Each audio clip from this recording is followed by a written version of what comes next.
রাত প্রায় ৩টে, সবে অ্যাম্বুলেন্সটা গ্যারেজে ঢুকিয়েছি, ঠিক তখনই ফোনটা বেজে উঠল। ওপাশ থেকে একটা মহিলার কণ্ঠ, দয়া করে আসুন, আমার স্বামী মরতে বসেছে। কিন্তু ওই ঠিকানায় যাওয়ার পর আমি বুঝলাম আমাকে কেউ বাঁচাতে ডাকেনি।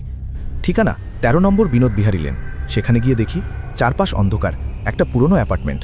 হঠাৎ এক সিকিউরিটি এসে বলল, ওদিকে যাবেন না, ওখানে কিছু নেই। কিন্তু ঠিক তখনই আমার ফোনটা আবার বেজে উঠল।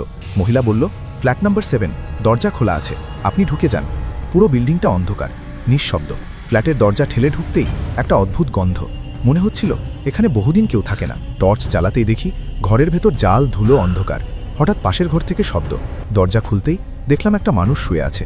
আমি কাছে গিয়ে হাত দিতেই শরীরটা বরফের মতো ঠান্ডা। লোকটা অনেক আগেই মারা গেছে। আমি সাথে সাথে ওই মহিলাকে ফোন করলাম। সে শান্ত গলায় বলল, ও তো অনেক আগেই মারা গেছে, তুমি শুধু লাশটা সরিয়ে দাও। ঠিক তখনই আমার পেছনে একটা শব্দ। ধীরে ধীরে ওই মৃত মানুষটা উঠে বসল।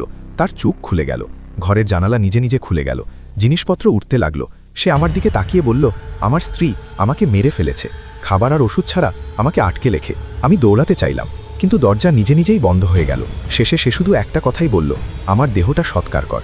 আমি পালিয়ে বাঁচলাম, কিন্তু আজও ভাবি, মানুষ কি সত্যিই এতটা নিষ্ঠুর হতে পারে? গল্পটি কেমন লাগলো বন্ধুরা? চ্যানেলটি সাবস্ক্রাইব করতে ভুলবেন না। এরকম আরও ভয়ঙ্কর গল্প শুনতে আমাদের সাথে যুক্ত থাকুন।